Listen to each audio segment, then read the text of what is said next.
Après 20 ans de mariage sans amour, j'ai eu une deuxième chance inattendue.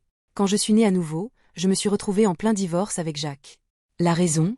Il a secrètement fait entrer son ex-petite amie, Jenna Monroe, à la société et l'a promue au poste de directrice financière sans suivre aucune procédure standard. Cela a provoqué notre dispute la plus intense jamais vécue. Et après qu'il soit sorti furieux, je me suis précipitée à l'hôpital et interrompu la grossesse. Quand j'ai ouvert les yeux à nouveau, j'ai vu le calendrier mural familier et j'ai réalisé que j'étais revenue en 1988. Avec la tête encore lourde et douloureuse, je titubais en sortant de la chambre. Le salon était envahi par l'odeur accablante de cigarettes.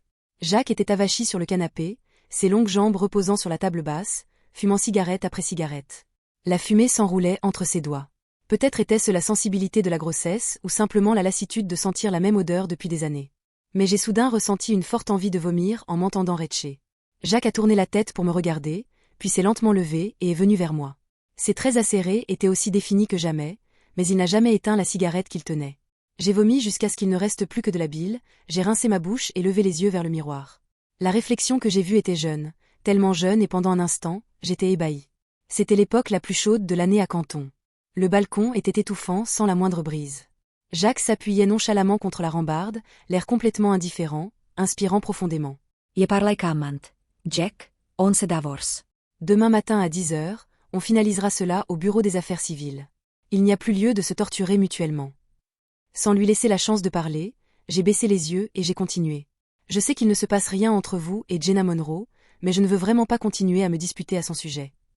Je refuse de gâcher les prochaines décennies de ma vie à cause de toi, car tu ne le mérites simplement pas. Voyant que Jacques restait silencieux, je l'ai regardé et j'ai ajouté, lentement et délibérément. Je vais aller à l'hôpital cet après-midi pour m'occuper du bébé.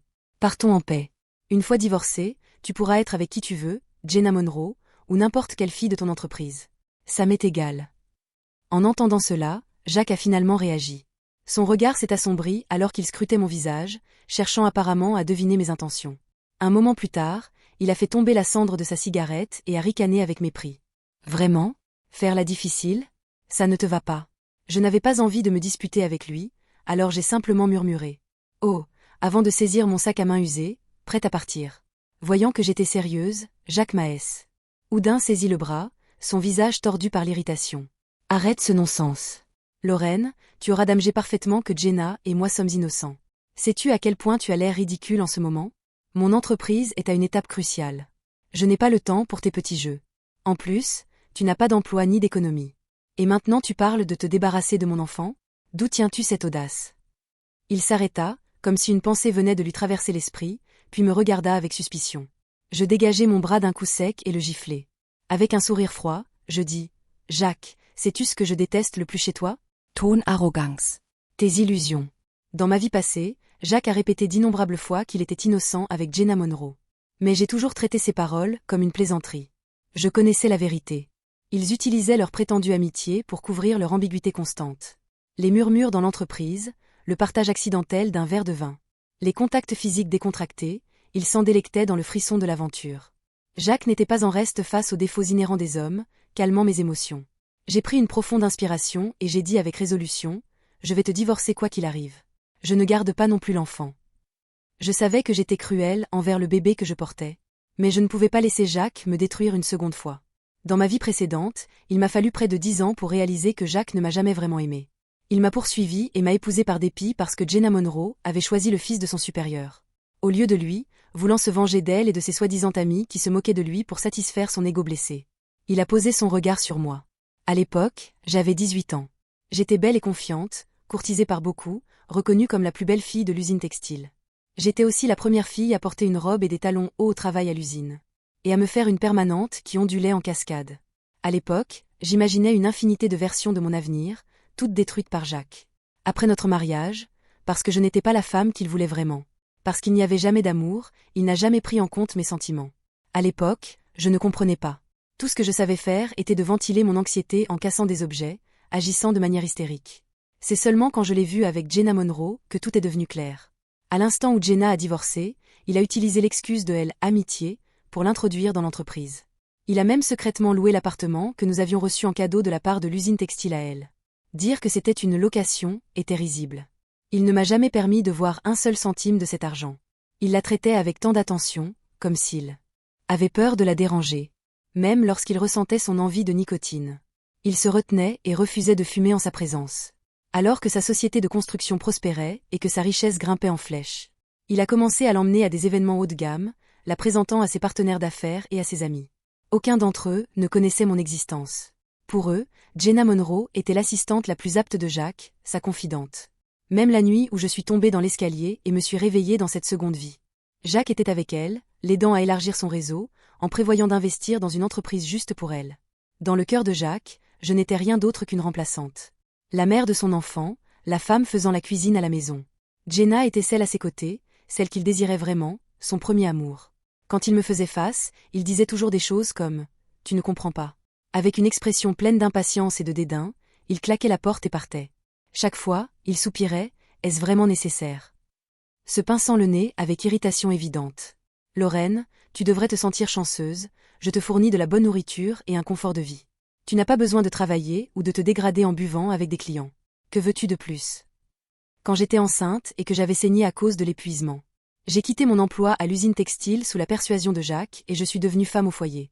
Après la naissance du bébé, j'étais débordée, ayant à peine le temps de dormir.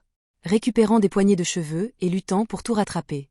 Mais pour Jack, c'était tout naturel. Dans ses yeux, je n'étais qu'une profiteuse paresseuse qui restait à la maison toute la journée. Pour tous les autres, il se dépeignait comme le mari parfait.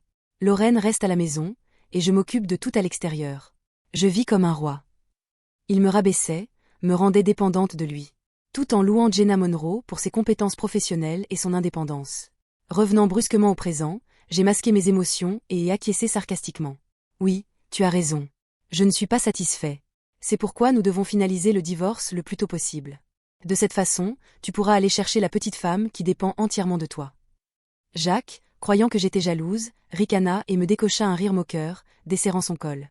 Il m'a dit d'un ton détaché, « Si tu es tellement déterminée à divorcer, tant mieux pour toi. Ne reviens juste pas en rampant avec des regrets. » Il s'est retourné, utilisant le travail comme excuse pour partir. « Attends, dis-je froidement. Avant que tu partes, signe l'accord. » Jacques s'arrêta, prenant de mes mains les documents de divorce. Quand il les parcourut, son visage se figea d'incrédulité. Son regard se refroidissant seconde après seconde, serrant les dents. Il CR. Acha, Lauren, tu es incroyable. J'ai souri faiblement, juste en face de toi, voyant que Jacques hésitait à signer. Je l'ai nargué avec un sourire en coin. Chui ATAL? Tu ne peux pas supporter de me laisser partir. Ne te surestime pas. Jacques rétorqua durement, son orgueil clairement blessé. Jacques a toujours été le type dominant. Il détestait perdre la face, surtout avec moi. Ce qu'il hésitait réellement, ce n'était pas moi, mais le bébé que je portais, alimenté par la colère. Il a finalement gribouillé son nom sur les papiers. J'ai soigneusement glissé l'accord signé dans mon sac et dit d'un ton plat. Demain matin, 10 heures, bureau des affaires civiles, avant que je puisse finir. La porte s'est fermée bruyamment derrière lui avec un bruit assourdissant. Ce bruit a marqué le départ final de Jacques en tant que mon mari. Un signe clair que je l'avais vraiment exaspéré. Après le divorce de Jenna Monroe, elle s'est imposée avec force dans nos vies. Jacques et moi nous étions disputés à ce sujet à de nombreuses reprises. Mais à cause de la persuasion de l'aîné et, plus important encore, du bébé qui grandissait en moi, le divorce n'a jamais eu lieu. Jacques savait que je n'oserais pas mettre fin à la grossesse, donc il pensait toujours que je n'avais aucune issue. Mais cette fois-ci, c'était différent. Cette fois-ci, je ne le laisserai pas me détruire à nouveau. Je pensais autrefois que je l'aimais tellement qu'il pouvait agir sans retenue. En prenant tout pour acquis. Après un déjeuner simple, je suis allée à l'hôpital. Quand je suis sortie, l'enfant dans mon ventre n'était plus là. Dans ma vie antérieure, parce que Jacques et moi avions un mariage malheureux. Notre enfant était particulièrement sensible. Chaque fois que je pensais seulement à divorcer, Jacques utilisait la peur pour le manipuler. Disant que je ne voulais plus de lui. Je cédais toujours pour le protéger, pour éviter de le blesser, de le prendre au milieu des conflits. Cette seule erreur a conduit à de plus en plus d'erreurs jusqu'à ce que, lorsque j'ai finalement vu Jacques pour ce qu'il était vraiment, j'étais trop âgée pour faire marche arrière. Pourquoi devrais-je le laisser réussir et puis me mettre de côté, faisant place pour qu'il et Jenna Monroe puissent vivre heureux pour toujours? Tant que je ne divorce pas de lui, je serai toujours Madame Carter. Sans amour, au moins j'aurai de l'argent et une vie confortable. Ma fille resterait aussi l'unique héritière de son avoir. Mais maintenant que j'ai une seconde chance, j'ai moi-même éliminé cette faiblesse. Je souhaite juste que cet enfant trouve une famille heureuse dans une autre vie. Ayant des parents aimants qui ne le soumettront pas à une vie de douleur. À ce moment-là, l'économie du pays était en plein essor. Les opportunités étaient partout. C'était le moment pour moi de couper court à mes pertes et de redevenir la courageuse. Insouciante Lorraine que j'étais autrefois, peut-être pour éviter de me voir. Jacques n'était pas rentré de la nuit.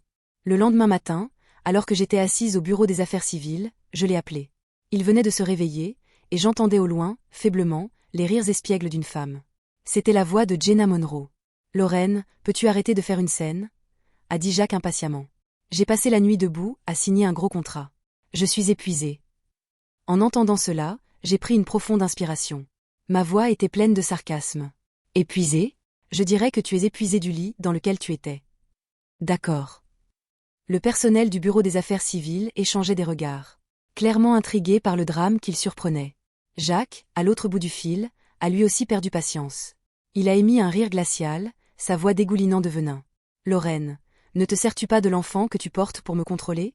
Tu penses que je vais supporter tout cela à cause du bébé, n'est-ce pas ? Je t'ai témoigné suffisamment de respect à cause de lui, alors ne pousse pas ta chance. Tu deviens insupportable. Jacques était toujours si arrogant, convaincu que tout devait se plier à sa volonté. Il ne s'est jamais remis en question, n'a jamais interrogé ses actions. Fatigué de ses allers-retours sans but. J'ai dit platement, eh bien, c'est dommage. L'enfant dont tu parles n'est plus là. Here, avant 15H, la ligne est restée silencieuse un moment. Puis, j'ai entendu Jenna Monroe crier de surprise. Jacques doit l'avoir écarté de côté, car la chose suivante que j'ai su. Il était en route vers le bureau des affaires civiles. Il est entré en trombe une bonne demi-heure après. Son corps entier sentait le tabac et l'alcool, ses yeux injectés de sang brillaient de colère. « Lorraine, qu'as-tu fait ?» rugit-il, le visage déformé par la rage. Je reculai, mettant de la distance entre nous, et je l'écartai d'un geste décontracté. Qui a-t-il à craindre ? Tu as déjà ta maîtresse à côté, celle qui t'a abandonné autrefois, rien de moins. Comparé à toi, je dirais que je suis un saint. Je t'ai dit qu'il n'y avait rien en cours. Jack a craque. J'ai promu Jenna parce qu'elle est capable et qualifiée. Pourquoi dois-tu toujours penser au pire ? Jacques tenta de se calmer, se pinçant le pont du nez en signe de frustration. Comme si c'était moi qui étais déraisonnable. À ce moment-là, quelques badauds ont ouvert la bouche pour nous encourager à nous réconcilier. Mais je les ai coupés froidement. L'appartement d'usine, les traces de rouge à lèvres sur ta chemise. Les tenues assorties qui sont juste par hasard un ensemble de couples. Dis-moi, Jacques, en quoi t'es-je accusé à tort ? Jacques gela, incapable de répondre. Mais il ne lui fallut pas longtemps pour recouvrer son sang-froid. Sa voix était empreinte de mépris alors qu'il ricanait. Alors tu as tué mon enfant par erreur ? Lorraine, comment peux-tu être si cruelle ? Je ne répondis pas. Jacques pouvait dire ce qu'il voulait. J'étais de là de me soucier. Quant à Jenna Monroe, elle ne méritait même pas d'être mentionnée. Je n'ai rien à dire. Il ne se passe rien entre Jenna et moi. Tu es juste trop sensible. Tu exagères tout. Dit Jack. Son ton si suffisant que ça me hérissait le poil. Pour lui, mes douleurs et mes crises n'étaient que des provocations injustifiées de ma part. Mais personne ne savait mieux que moi. Même si Jacques ne m'avait pas encore ouvertement trompé, sa tolérance envers les avances incessantes de Jenna Monroe était indéniable. Il accueillait son attention. Chaque regard. Chaque sourire. Après tout, elle était son premier amour. Celle qu'il n'avait pas pu avoir dans sa jeunesse. Ses flatteries et sa soumission nourrissaient son ego. Cela le faisait se sentir puissant. Comme s'il avait enfin gagné. J'éclatai de rire froidement. Eh bien, je suppose que je t'ai fait du tort alors. Mais tu as déjà signé les papiers du divorce. Qu'est-ce qui te fait penser que je te dois quelque chose ? Pourquoi devrais-je continuer à porter tes enfants ? C'est en plein jour. Jacques, à quoi rêves-tu en plein jour ? Je sortis l'accord de divorce, m'assurant qu'il soit visible. Et Jacques se figea instantanément. La réalité de la situation semblait le frapper avec force tandis qu'il fixait les documents. Son visage vide. Tu as vraiment fait ça ? Sa question était rhétorique. Est-ce sûr ? Oui, je l'ai fait. Je lui lançai en retour. Ma voix était calme mais ferme. Pourquoi devrais-je sacrifier ma vie à cause d'un enfant ? Pourquoi devrais-je me tuer à la tâche pour quelqu'un qui ne me respecte même pas ? Quelqu'un qui me traite comme si j'étais inutile ? As-tu oublié ? Jacques, je travaillais comme designer dans une usine de textile. Je gagnais plus de 100 $ par mois avec les commissions. La moitié de l'argent de ton démarrage est venue de moi. J'ai tout abandonné pour toi. Et regarde où cela m'a mené. Qu'est-ce que tu vas me donner en retour ? Alors maintenant tu m'en veux ? Murmura-t-il, fronçant les sourcils, complètement ignorant des raisons de mon discours. En regardant Jacques, qui refusait de voir ses propres erreurs, je ressentis soudain un immense épuisement. J'ai détourné les yeux, remis les documents de divorce au personnel, et j'ai dit doucement, « Ne devrais-je pas te rejeter ? Tu n'as pas pu oublier Jenna Monroe. Pourtant, tu m'as épousée. Même quand j'étais enceinte, que je ne pouvais pas manger et que je sombrais sans cesse dans une tristesse inexplicable. Tu étais toujours entrelacée avec elle. Tu l'as fait entrer dans ton entreprise. Tu l'as mise directement sous mon nez pour me contrarier. Ne penses-tu pas que tu as été trop loin? Jacques, ne crois-tu pas que c'est cruel de ne pas pouvoir te retenir? J'ai baissé la tête et commencé à pleurer. Les sanglots jaillissaient de moi, emportant avec eux le poids étouffant de ma poitrine. Pour la première fois, je me suis laissé aller, libérant tout ce que j'avais réprimé. Jacques semblait choqué de me voir pleurer. Il hésitait comme s'il voulait faire un pas en avant, mais mes pas en arrière l'ont fait s'arrêter net. Enfin, j'ai relevé la tête, les larmes encore striant mon visage, et j'ai dit tranquillement, « Jacques, laisse-moi partir. » Tu sais quoi? Regarder comment tu t'accroches comme ça est absolument dégoûtant. Jacques avait toujours été fier et égocentrique, m'entendre dire ça l'a poussé à la limite. Son expression s'est tordue en un rictus méprisant. Très bien, cracha-t-il avec venin. Divorçons. Celui qui recule en premier est un lâche. Les procédures de divorce furent rapides, terminées en quelques minutes. Je tenais le certificat de divorce à la main. Le visage de Jacques était toujours orageux, alors qu'il a tourné les talons sans regarder en arrière. J'ai observé sa silhouette s'éloigner pendant un moment avant de baisser le regard. Et de m'éloigner dans la direction opposée. Après le divorce, je suis parti avec $50 000 et l'appartement de l'entreprise où avait vécu Jenna Monroe. Même si l'idée qu'elle avait séjourné là me répugnait, la propriété valait bien plus que l'argent liquide. Dans quelques années, lorsque les prix de l'immobilier à Canton auraient grimpé en flèche, cet appartement me rapporterait une petite fortune. La nouvelle de mon divorce avec Jacques s'est répandue comme une traînée de poudre dans l'usine textile. Jenna Monroe, bien sûr, prétendait ne rien savoir et refusait de quitter l'appartement. Je n'ai pas pris la peine de discuter. Au lieu de cela, j'ai engagé un groupe de malabars pour l'aider à déménager. Au moment où ses affaires ont commencé à s'empiler dans la cour, Jenna, portant une blouse blanche et une jupe noire moulante, s'est précipitée en arrière. Elle a failli perdre la tête en voyant le désordre. « Que fais-tu? Ne touche pas à mes affaires !» cria-t-elle, se tenant dans l'embrasure de la porte pour leur barrer le chemin. « C'est illégal. J'appellerai la police. » Mais les hommes l'ignoraient, la repoussant comme si elle n'était rien. « Madame, recules.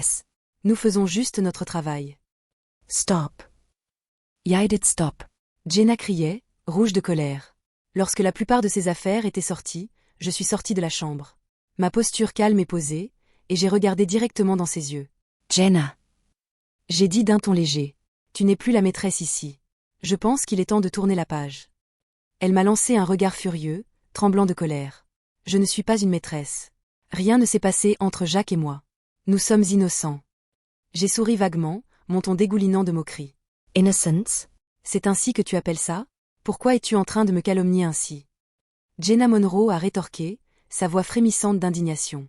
Elle semblait complètement humiliée, les yeux rougissants comme si je lui avais causé la plus grande injustice. Son attitude criet la fragilite si.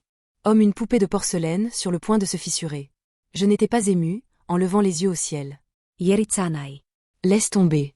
Jenna, si tu n'es pas la maîtresse de Jacques. Alors pourquoi tu vis ici sans payer de loyer? En entendant cela, la foule de spectateurs, les voisins qui s'étaient rassemblés pour observer la scène, commencèrent à murmurer entre eux. Alors elle n'a vraiment pas payé de loyer? Si c'est le cas, leur relation doit être louche. Maintenant, on comprend pourquoi Lorraine l'a quittée. Même la maîtresse est venue s'installer. Tais-toi, Chua. Voici Jack. Les murmures se sont apaisés quand Jacques est apparu. Il paraissait beaucoup plus débraillé que la dernière fois que je l'ai vu. Ses joues étaient mal rasées, son visage émacié. Et l'odeur de la cigarette et de l'alcool lui collait à la peau comme une seconde couche. Tout cela était-il vraiment nécessaire? Lauren, a demand Jack. Avec un ton calme, il a immédiatement pris le parti de Jenna. L'idée qu'il se range de son côté alors qu'elle habite toujours dans mon appartement me dégoûte au point de me retourner l'estomac. Tout à ce sujet. Elle. Espace qu'elle occupait. Occupé. Sa respiration emplissait l'air. Il semblait souillé. Jenna, qui m'avait regardé avec un regard noir comme si elle voulait me déchirer en morceaux, était soudainement retenue par Jacques. Il a tourné ses yeux vers moi, avec un étrange sourire. Sur les lèvres. Lorsqu'il porta la tasse à ses lèvres, il s'exprima comme s'il me cherchait à contenter. Très bien. Comme vous le souhaitez. Jacques se retourna vers Jenna avec un ton plus doux. Jenna, je vais te trouver un autre endroit où loger. Quelque part de mieux que ça. Ne vous inquiétez pas. Alors qu'il parlait, ses yeux se tournèrent vers moi. Lance un défi silencieux, comme s'il me défiait de réagir. Je ne me suis pas donné la peine de le regarder. Tournant mon visage de côté. J'aperçus Jenna, dont les joues s'étaient colorées d'un rose délicat. Elle souriait doucement, comme si elle imaginait un avenir romantique. Merci Jacques. Dit-elle, sa voix douce comme du sirop, et esséurante. Sans toi, je ne sais pas ce que j'aurais fait. Tous deux badinaient ouvertement devant moi, leurs paroles teintées d'ambiguïté. J'avais déjà vécu ce genre de sottise dans ma vie précédente. Ça ne m'affectait plus. Au lieu de cela, j'ai simulé un frisson exagéré et marmonné. Burke. Si vous voulez vous rapprocher, allez le faire ailleurs. Ne salissez pas ma vue. J'ai personnellement veillé à ce que Jenna soit expulsée de l'appartement ce jour-là. Ses affaires jetées sans ménagement à l'extérieur. Jacques est parti avec elle. Mais avant de partir, il m'a jeté un regard que je n'ai pas très bien interprété. Un mélange de colère et d'autres choses. Quand la nouvelle de mon divorce s'est répandue dans l'usine textile, mes parents m'ont ordonné de me réconcilier avec Jacques. Ils ont même menacé de me désavouer si je refusais. Leur comportement n'était pas différent de ma vie passée. Chaque mariage a ses hauts et ses bas. Mon père a sermonné, on ne peut pas juste parler de divorce à chaque fois qu'on est en colère. C'est ridicule. Ma mère faisait les 100 pas devant. Moi, soupirant sans cesse. Je n'ai finalement plus pu le supporter. Maman, sais-tu que Jacques est encore mêlé à son ex, Jenna Monroe? Elle a divorcé. Et il est immédiatement retourné vers elle, tout content. Après tout ce qu'il m'a fait subir. Pourquoi devrais-je le supporter? Le visage de ma mère s'est affaissé, mais elle a marmonné. Mais il ne s'est rien passé, n'est-ce pas? Jacques a dit qu'elle traversait une période difficile. Et qu'il l'aidait. Et pendant que tu étais enceinte, il a veillé à ce que tu aies la meilleure nourriture. Et se reposer. Il t'a toujours bien traité, par rapport à la plupart des femmes. Tu vis une bonne vie. Sa voix s'adoucit en continuant. Lorraine, parfois, il faut fermer les yeux. Tout ne doit pas être aussi clair ou obscur. Tu n'as pas besoin d'en faire une montagne. Elle soupira lourdement, son expression pleine d'inquiétude. Ton père et moi vieillissons. À l'avenir.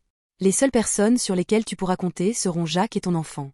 Mais toi, mon père, qui était resté silencieux jusqu'à présent, prit finalement la parole. Le mariage n'est pas un jeu. Lauren, Silya. Une chance de se réconcilier, alors fais-le. Je crois que ce garçon tient encore à toi. Sinon, il ne serait pas venu ici pour nous parler. Il nous traite toujours comme des beaux-parents. En observant mes parents, je me suis rendu compte qu'il était complètement tombé pour son jeu, comme dans ma vie antérieure. Je n'avais aucune patience pour Les persuasions. J'ai dit fermement, c'est impossible. J'ai déjà interrompu l'enfant. Comment pourrais-je recommencer? Avec lui, tout le monde sait que vous ne pouvez pas réparer le lait renversé. Dans ma vie antérieure, je manquais de courage pour agir. Je tergiversais toujours, j'étais trop douce, trop indécise, ce qui m'a coûté tout. Après avoir revécu ma vie, j'ai choisi le même chemin, me rabaissant volontairement une fois de plus. Alors, je mérite tout malheur que je rencontre. Depuis que j'ai démissionné en raison de ma grossesse. Jacques me méprisait. Il me comparait constamment à d'autres femmes, me traitant comme une sorte d'ornement qu'il se sentait obligé d'entretenir. Je dépendais financièrement de lui alors que lui gardait son ex à ses côtés. Il voulait bénéficier de la configuration parfaite, la stabilité à la maison pendant qu'il s'amusait ailleurs. On aurait dit qu'il pensait pouvoir tout avoir. Je l'ai su après mon divorce. Les voisins se moquaient de moi derrière mon dos. Ne vous inquiétez pas, dis-je avec un sourire moqueur. Je vais partir de Canton dans quelques jours. Vous ne me verrez plus. Disparu de la vue. Disparu de l'esprit. J'avais pris la décision de partir pour Beijing. Cela ne me permettrait pas seulement de rompre Tota Le Mans avec Jacques, mais aussi d'épargner à mes parents et à ma belle-sœur la tension constante que ma présence provoquait. Ma famille élargie avait une tante qui avait épousé et déménagé à Beijing, donc je ne serais pas complètement seule. J'ai acheté un billet de train pour le lendemain matin et j'ai arrangé pour louer l'appartement que j'avais repris à Jenna Monroe. Je n'ai parlé de mes projets de départ à personne. Canton était une ville pleine d'intrigues. Dès le début du boom économique, j'ai su que je ne pourrais pas repartir les mains vides. La veille de mon départ, je suis allée à l'usine textile pour acheter en gros des nouvelles créations vestimentaires à emporter à Pékin. J'ai cherché à voir mon amie la plus proche à l'usine, Essian. Lorsqu'elle a entendu parler de mes plans, elle a été la seule à ne pas essayer de me dissuader. Depuis que Jacques avait fait fortune dans les affaires, tout le monde me tenait pour responsable de notre divorce. Tu ne sais pas la chance que tu as, me disait-il. Tu es inutile. Tu n'as même pas pu garder ton mari. Essian, elle, m'a simplement dit, c'est ainsi que tu devrais être. Ces quelques mots m'ont insufflé un courage immense. Elle avait raison. Je devais retrouver mon audace d'antan, prête à tout essayer. Nous avons finalisé notre arrangement commercial, Essian acceptant de collecter les loyers en mon nom, et je me suis dirigée vers un supermarché à proximité. Aller chercher des provisions pour le voyage. Là, je suis tombée inopinément sur Jacques. Il achetait des cigarettes, entouré de ses amis serviles qui le suivaient comme des ombres. Jacques, vas-tu vraiment épouser Jenna Monroe? L'un d'eux a plaisanté, le poussant avec un sourire narquois. Tout le monde en parle.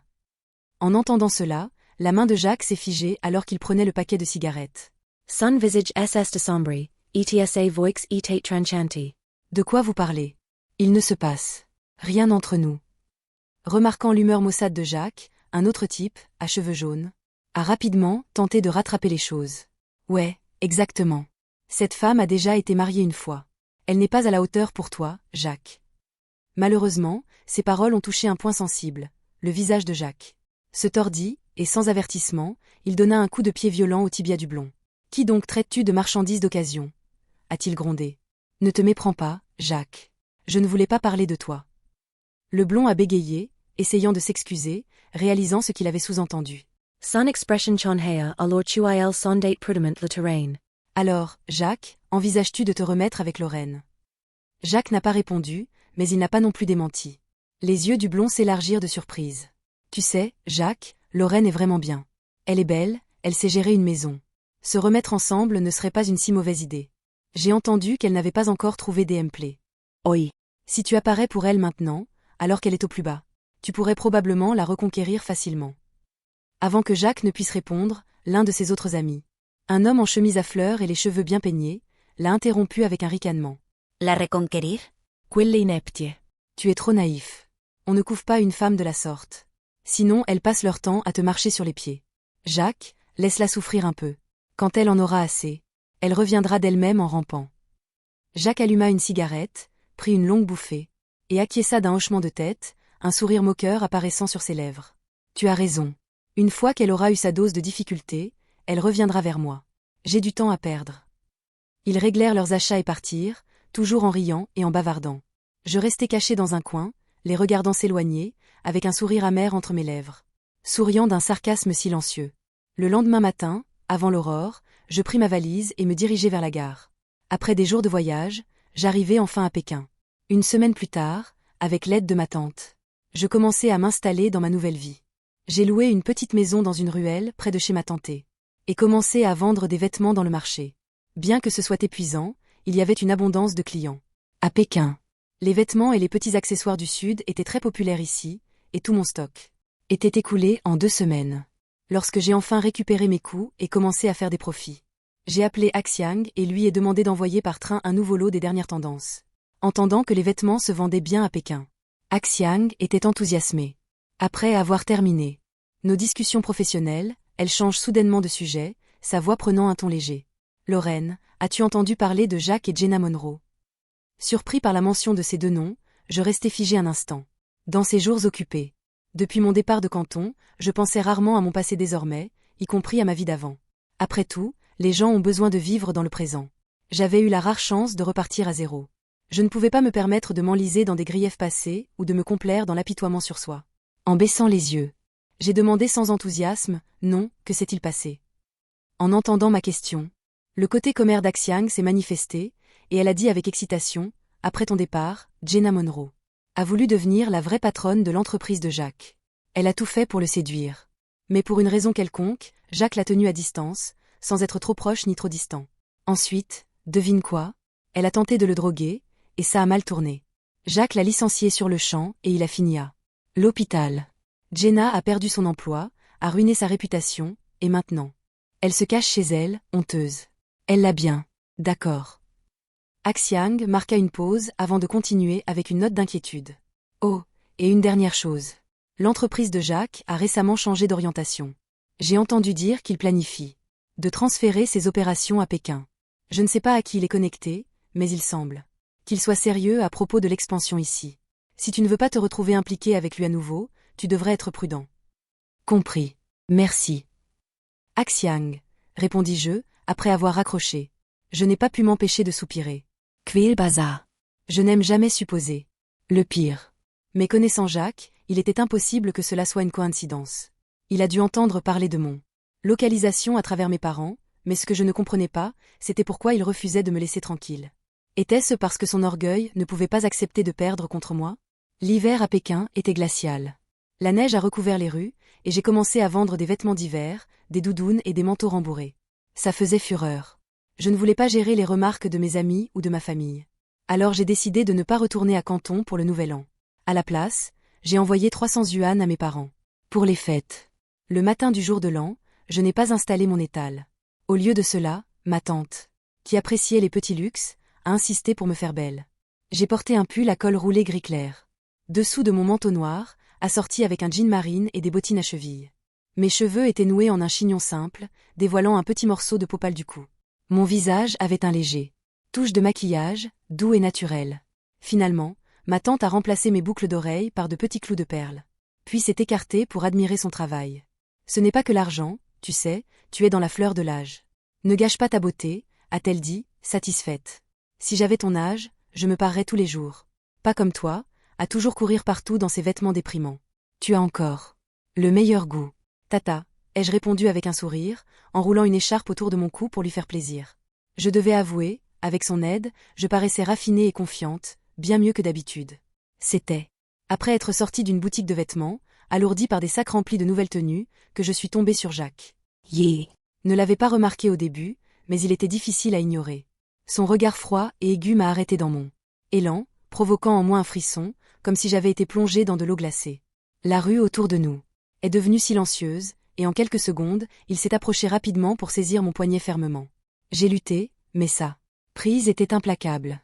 Les yeux sombres de Jacques m'ont scanné de la tête aux pieds, son visage s'assombrisait tandis qu'il ricanait. Tous habillés comme ça. Qui essaie-tu d'impressionner? Et en souriant si vivement aussi. C'est drôle comment. Ta mine est tombée dès que tu m'as vu. Quoi? Est-ce que je te répugne à ce point? Lâche-moi, ai-je dit froidement. Le fusillant du regard. Mais le regard de Jacques devenait de plus en plus menaçant, comme s'il était prêt à me déchirer. Il était vraiment furieux cette fois. J'ai cessé de résister et suis restée immobile, attendant tranquillement qu'il se calme. Après un moment, Jacques retrouva son sang-froid, bien que difficilement. Il tendit la main et prit mon visage entre ses paumes, me forçant à regarder dans ses yeux. Sa voix était basse, presque suppliante. Lorraine, ça me désole. Je regrette de t'avoir divorcée. Je me fiche de l'enfant. Maintenant, tu peux décider si tu veux d'autres enfants ou non. Si tu veux travailler, je te soutiendrai complètement. Tout ce que tu veux, je serai d'accord. Entendre de telles paroles de la bouche de Jacques paraissait un miracle. Dans ma vie précédente, même quand j'avais fait fortune en bourse et investi dans une boutique de boissons lactées, il m'avait dédaigné. Me qualifian de naïve. La seule vue de lui, maintenant m'emplissait de dégoût. J'ai légèrement tourné la tête, contrôlant la colère qui bouillonnait en moi, et j'ai finalement dit d'une voix calme. Jacques, on est déjà divorcés. On n'est rien l'un pour l'autre maintenant. Ne rends pas les choses plus difficiles. Tu devrais passer à autre chose. Mais je ne peux pas, dit-il obstinément. Ses yeux s'attardaient sur moi comme sa pomme d'Adam bougeait. Lauren, Recommenkens. Je sais que j'ai fait tant de choses mal dans le passé, mais je n'ai jamais voulu te trahir. Jenna Monroe était un moment de stupidité, une manière de satisfaire mon orgueil ridicule. Je me fiche d'elle maintenant. Je l'ai licenciée. Je te garantis qu'elle n'apparaîtra plus jamais devant toi. Je t'ai épousée parce que je t'appréciais, et pas pour une autre raison. Je l'ai regardée longuement avant de parler. Ma voix fut ferme mais froide. Que tu le regrettes ou non, ça n'a plus d'importance maintenant. Je ne t'aime plus, Jacques. Un mariage sans amour n'est qu'une coquille vide. Pendant plus de 20 ans, je me suis sentie comme une veuve, vivant 2 vies de mariage vides. Ça suffit maintenant. Avant qu'il ne puisse répondre, une voix douce brisa le silence tendu. Lauren. Je me tournai pour voir James, debout au coin du magasin avec sa fille de 4 ans. Lily, la petite fille, tenait une corde de pommes d'Hawthorne confites, m'ont repéré et ont poussé des cris de joie. Papa, c'est la Tati Lorraine. Elle lâcha la main de son père et courut vers moi. James l'arrêta rapidement, son visage toujours aussi chaleureux et serein. L'expression de Jacques se crispa immédiatement. Ses yeux noirs brillaient quelque chose de coupant, et ses lèvres sourlèrent d'un sourire moqueur. Donc c'est ça. Tu as vraiment quelqu'un de nouveau. Alors comme ça, Lorraine, tu me références. Use pour un homme de seconde main? Tu préférerais être belle-mère? À quel point peux-tu être vénale? Ces mots étaient comme des coups de couteau, tranchants et cruels. J'ai pris une profonde inspiration, relevé la tête et le regardai droit dans les yeux. D'une voix assurée, je dis, « Tu as absolument raison. Je préférerais être la belle-mère d'un autre, avoir les enfants d'un autre. » Then ever go back to you or have your child again. Les yeux de Jacques s'assombrissaient davantage, son regard devenant venimeux. Mes paroles l'avaient touché là où ça faisait le plus mal, transperçant directement son orgueil. Sentant son hésitation, j'ai détaché ses doigts de mon bras un par un et j'ai repoussé sa main. La promenade de retour avec James et Lily s'est avérée légèrement maladroite. Après un moment de silence, j'ai finalement Pour dire, d'un ton plus léger, c'était mon ex-mari à l'instant. Il est un peu instable. J'ai dit cela pour le faire partir, donc ne le prends pas au sérieux. Ok. J'ai frappé mon front, timidement, comme si j'essayais d'expliquer la situation. James a doucement ri, son sourire était indulgent. Ne t'inquiète pas. Je ne l'ai pas pris à cœur. Je l'ai souri, me sentant un peu plus apaisée. J'avais rencontré James grâce à sa fille, Lily, et ce n'est qu'ensuite que j'ai appris qu'il était professeur d'université, l'un des jeunes hommes les plus prometteurs du coin. Il se comportait avec un calme et une élégance académique, comme un gentleman directement sorti d'un livre. Si ce n'était pas pour le divorce, causé par le désir de son épouse d'aller à l'étranger, leur famille de 3 aurait sans doute été heureuse. Ensemble. Perdu dans mes pensées, je n'ai pas remarqué que James me regardait, comme s'il hésitait à dire quelque chose. Ce n'est pas avant que Lily ne court acheter une série d'aiguilles à tricoter auprès d'un vendeur à proximité que j'ai senti James s'arrêter à mes côtés. La petite ruelle était pleine de rires d'enfants, résonnant contre les murs. Poudré de neige, James s'est soudainement tourné vers moi et a dit doucement. « Lorraine, au sujet de ce que vous avez dit tout à l'heure. » Avant qu'il ne puisse finir, j'ai pris une grande inspiration. Oh, il neige à nouveau. J'ai tendu la main, laissant les flocons délicats atterrir dans ma paume. Le froid me mordait la peau. Mais je ne pouvais me résoudre à retirer ma main. Tu sais. J'ai murmuré doucement. Ce n'est que quand j'ai senti une pression sur mon épaule avant de me rendre compte que je m'étais peut-être un peu perdue dans le moment. Être venue ici m'a permis de voir la neige pour la première fois, blanche jusqu'à l'horizon, peignant une scène sortie tout droit d'un rêve. Je clignai des yeux, puis me tournai vers James avec un sourire. Oh, à propos, je vais bientôt déménager. J'ai acheté un petit local avec des quartiers résidentiels sur Rowan Street. Je compte y gérer mon affaire. À part rendre visite à ma famille, je n'erre. Et viendrai probablement pas beaucoup ici. Je jetai un coup d'œil à Lily, qui jouait à proximité, et ajoutai doucement, c'est une gentille fille, mais les enfants peuvent être imprudents. Assure-toi que toi et ta famille veillez sur elle. On ne peut jamais être trop prudent de nos jours. James était intelligent. Il a immédiatement compris ce que je voulais dire avec mes paroles. Après une longue pause, il détourna le regard et le fixa droit devant lui, sur Lily, avec un léger sourire aux lèvres. Je te souhaite bonne chance d'avance alors. Que ton entreprise prospère. Merci pour les bons vœux, répondis-je avec un sourire léger. Je me dirigeai vers Lily, m'accroupis, et a glissé une enveloppe rouge dans la poche de son manteau. Après lui avoir dit au revoir, je suis vite retournée chez l'appartement de ma tante. Ce n'est qu'à ce moment-là que j'ai pu enfin pousser un long soupir de soulagement. À l'intérieur, ma tante était allongée sur une chaise à bascule, écoutant la radio. Quand elle m'entendit entrer, elle tourna la tête en souriant. « T'as passé une bonne journée ?» Juste maintenant. Madame Lee est passée et m'a dit que elle. Je t'ai vu revenir en compagnie de ce jeune homme, James, de la maison d'Axe en Grave-Côté. Avant qu'elle n'en dise plus, j'ai agité les mains de manière défensive. Non, non. Ce n'est pas comme ça. On s'est juste croisés sur le chemin du retour. Et Lily était avec lui aussi. Voyant mon expression embarrassée, ma tante a poussé un soupir profond et n'a pas pu s'empêcher de donner son avis. Lorraine, pour quelqu'un qui a été divorcé, James est un excellent choix. Oui, il a une fille de 4 ans. Mais Lily est bien élevée. Et elle t'aime vraiment. Tu ne devrais pas t'inquiéter de t'entendre avec elle. J'ai vécu ici depuis plus de 30 ans, et je connais bien la famille James. Ses parents sont raisonnables. Et James lui-même est un homme bon avec un fort caractère. Tu es une femme. Il n'y a pas besoin de porter le poids du monde sur tes épaules. Réfléchis Y, d'accord. Je savais que ma tante avait de bonnes intentions. Après tout, la plupart des gens avaient encore des vues limitées sur le mariage et les relations. Elle l'était bien moins qu'elle ne le serait 20 ans plus tard. Et elle avait raison. Lily était un enfant adorable. Mais devenir la belle-mère de quelqu'un n'était pas quelque chose que je pouvais accepter. Je ne voulais pas paraître trop dure, surtout que ses conseils venaient d'un lieu d'amour. Alors, je me suis assise à côté d'elle. J'ai passé mon bras sous le sien et j'ai parlé doucement mais fermement. Tante, peu importe à quel point James et sa famille sont bons, être avec lui signifierait me compromettre moi-même. Elle fronça les sourcils, visiblement confuse. J'ai décidé d'être encore plus claire. Disons que j'épouse James. Peu importe à quel point Lily m'apprécie maintenant, James devrait constamment équilibrer sa relation avec moi et sa fille. Il y aurait toujours des frictions. Grandes ou petites. Je ne pense pas que je pourrais jamais gagner contre un enfant. Et honnêtement, je ne voudrais pas. Je suis égoïste. Tante, je n'ai pas ce genre de nature de sacrifice. Être une belle-mère n'est pas pour moi. Élever un enfant est déjà assez difficile. Et c'est encore plus difficile quand l'enfant n'est pas le vôtre.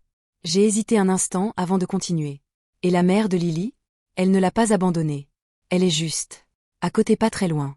Et si un jour elle revient? Comment James et Lily réagiront-ils à son retour? Ils ne pourront pas la laisser partir. Où est-ce que cela me placerait? J'ai déjà eu assez de ces lumières blanches de la jeunesse, et de premiers amours pour toute une vie. Et je ne veux en aucun cas faire partie de cela. Jeg appris Malekon. Et je passerai mon tour pour ce désordre. Merci. Beaucoup. Ma tante avait encore l'air de vouloir débattre. Mais j'ai posé mon menton sur ma main et j'ai dit. Avec un sourire, remarier, c'est toujours compliqué, chère tante. Si tu épouses quelqu'un de mieux.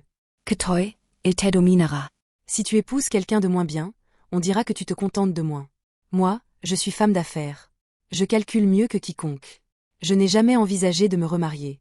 Le mariage n'est pas le seul chemin pour une femme. Et je n'en ai pas besoin pour prouver ma valeur. J'ai de l'argent, des propriétés, de l'intelligence. Et je ne manque pas d'amour. Pourquoi m'enchaîner? En entendant cela, ma tante a finalement abandonné, même si elle a poussé un soupir profond. Tu es têtue comme une mule. Tu le sais. Mais sa voix trahissait une touche de soulagement, comme si elle voyait à quel point j'étais déjà épanouie. Elle a tapoté ma main et m'a adressé un sourire faible. Après cette conversation, je me suis plongée à d'élargir mon entreprise. J'ai cessé de me contenter de peu et j'ai commencé à développer une véritable entreprise de vêtements.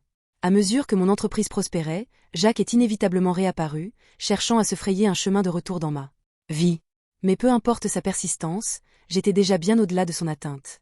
Je ne lui ai jamais adressé, ne serait-ce qu'un regard compatissant. Quels que soient les subterfuges qu'il employait, qu'il se fasse passer pour ivre et me murmure des douceurs. Ou qu'il joue la carte de la pitié. Pour moi, il n'était rien de plus qu'un clown, au mieux un spectacle. Ridicule. Les blessures qu'il m'avait infligées étaient bien réelles, même si les cicatrices guérissaient. Les marques étaient encore là. Je ne croyais pas en la possibilité de recoller les morceaux d'un miroir brisé. Je croyais au karma. Et à la rotation des tables jusqu'à la fin. Pourquoi devrais-je lui pardonner juste parce qu'il verse quelques larmes et marmonne? Je suis désolée. Pourquoi devrais-je faire comme si rien ne s'était produit, voyant les marques de la trahison qui croissent dans mon souvenir? Une froideur dans mes yeux? JAC. Qu'a finalement cessé sa poursuite incessante et est passé à une approche plus douce. Mais lorsque j'ai amassé assez d'argent pour vivre confortablement le reste de ma vie. Je suis partie pour une ville de 3e rang, j'ai acheté une villa avec un jardin immense, et je me suis installée dans une retraite calme et paisible. Je voulais m'éloigner complètement de Jacques.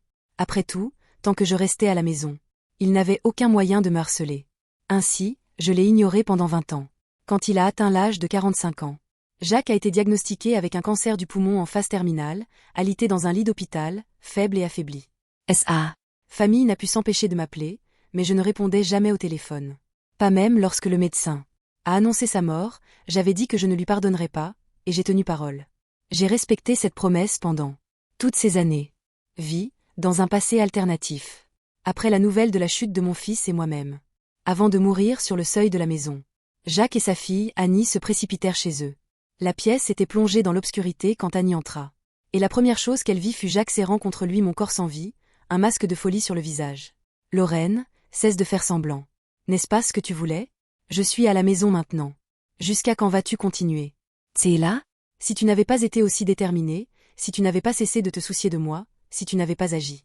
Comme si tu t'en fichais, je n'aurais jamais tenté de te provoquer avec Jenna Monroe. Hurla Jacques, sa voix enrouée, comme s'il essayait de se convaincre autant que les autres. Dans l'incapacité. N'en pouvant plus, Annie le repoussa et se pencha protectrice sur mon corps. Elle le fusilla du regard. Avec un dégoût pur. Ma mère est morte. Pour qui joues-tu cette comédie? Tu es essayurant, comme ma mère l'a toujours dit. Tu es pathétique.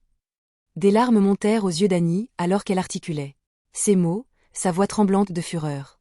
Quand elle était en vie, tout ce qu'elle voulait, c'était que tu la traites. Avec le respect qu'elle méritait en tant que ta femme. Mais qu'as-tu fait? Tu as passé tes journées à flirter. Et à chuchoter des douces paroles à ta précieuse âme sœur. Ne me dis pas que ce n'était pas intentionnel. Car cela l'a brisée, complètement brisée. Si ce n'était pas pour moi, si elle n'avait pas eu peur que toi. Et cette femme me faisait du mal, elle t'aurait quitté il y a des années et aurait vécu une vie meilleure sans toi. La voix d'Annie se cassa de chagrin, mais elle n'avait pas fini. Elle arracha les bracelets en perles de jade de son. Claire a tendu ses poignets et les a poussés devant Jacques. Tu vois ces cicatrices? Elle a hurlé, montrant les marques légères mais profondes qui marquaient encore sa peau. Elle s'est fait ça après ma naissance. Dépression postpartum, lésion nerveuse. Et qu'est-ce que tu faisais à ce moment-là? Tout est. Moquer d'elle pour son manque de raison, pour son comportement embarrassant, pour ne pas connaître sa place. Elle t'a dit qu'elle ne se sentait pas bien, mais tu t'en es jamais soucié. Pas une seule fois. Toi et tous les autres, vous l'avez piétinée jusqu'à ce qu'elle soit dans la poussière. Jacques ouvrit la bouche comme s'il allait dire quelque chose, mais aucun son ne sortit. Il ne pouvait que rester là, les lèvres tremblantes. Annie, quant à elle, s'effondra en larmes. Chaque fois que Jacques essayait de s'approcher, Annie se défendait en mordant, en donnant des coups de pied, en faisant tout ce qu'elle pouvait pour le tenir à l'écart. C'était comme si elle voulait le déchirer dans son chagrin. Après l'enterrement de Lorraine, Jacques sombra dans l'alcoolisme. 3 ans plus tard, incapable de gérer, il céda l'entreprise à Annie, sa seule fille. Personne n'osait remettre en question son autorité. Elle était l'unique héritière de Jacques. Après tout, les membres du conseil, qui n'approuvaient pas ses décisions, ne pouvaient que ravaler leur fierté et se taire. Dès qu'Annie prit le contrôle, elle n'eut pas de temps à perdre. Elle réorganisa audacieusement l'entreprise, apportant des changements radicaux. D'abord, elle rompit les liens avec l'entreprise de Jenna Monroe, retira tous les investissements et annonça publiquement qu'ils ne coopéreraient plus jamais, en raison d'une grave contamination par le formaldéhyde dans les matériaux de construction. L'entreprise naissante de Jenna, à peine âgée d'1 an, ne pouvait pas survivre à un tel coup. Sans l'appui de Jacques, aucun client n'acceptait de prendre le risque de travailler avec elle. Les salaires cessèrent d'être versés, les employés se rebellèrent et Jenna se retrouva à chercher désespérément des solutions. À court d'options, Jenna se présenta finalement chez Jacques, implorant de l'aide avant qu'elle ne puisse dire grand-chose. Annie fit irruption, ouvrit violemment la porte d'un coup de pied et gifla Jenna au visage. « Je suis maintenant à la tête de la famille Carter. Maintenant tu comprends ?» cracha-t-elle. « Tu as toujours cherché à te présenter comme une femme indépendante et lucide. N'est-ce pas? Qu'est-il donc arrivé? Miskompetente et faible. As-tu perdu ta force au moment où tu as perdu un homme ?» Le sarcasme acéré d'Annie frappa Jenna Monroe comme un fouet, avant que Jenna ne puisse même se défendre. Annie désigna Jacques et continua, « Quel dommage. Pourtant, ce n'est plus qu'un vieil homme sans vrai pouvoir maintenant. Si ça te dit vraiment de l'épouser, vas-y. Après tout, j'ai déjà repris l'entreprise, et grâce à tous ces compléments nutritionnels que ma mère lui a donnés au fil des années, il a perdu sa capacité à procréer il y a bien longtemps. Tu me rendrais même service en prenant soin de lui gratuitement, comme sa fille. » Les paroles d'Annie frappèrent comme la foudre. Le visage de Jenna blêmit, et Jacques ne put que pousser un rire amer, sans humour. « Est-ce qu'elle ne m'a jamais cru ?» pensa-t-il. L'expression de son visage se tordit, alors que la réalisation le frappait de plein fouet. Il murmura pour lui-même, « Je suis devenu une blague. » Faire confiance à Annie, c'était comme faire confiance à un cochon pour grimper à un arbre. Annie sourit froidement et lui tourna le dos.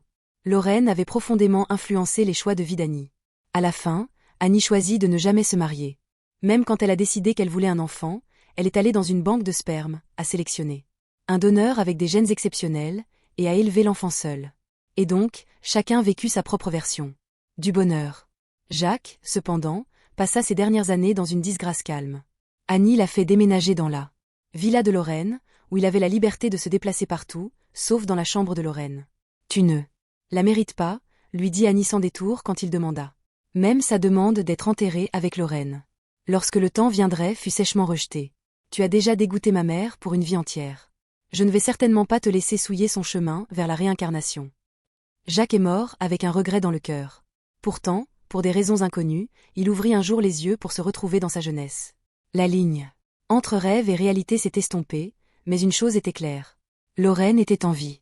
Elle était si vibrante, si rayonnante, encore plus captivante que lorsqu'il l'avait rencontrée pour la première fois. Mais cette fois, les choses étaient différentes.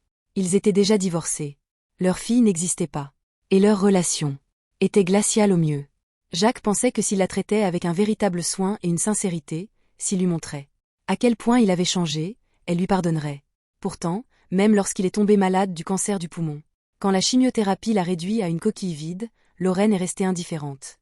Elle ne s'est jamais adoucie et n'a jamais vacillé.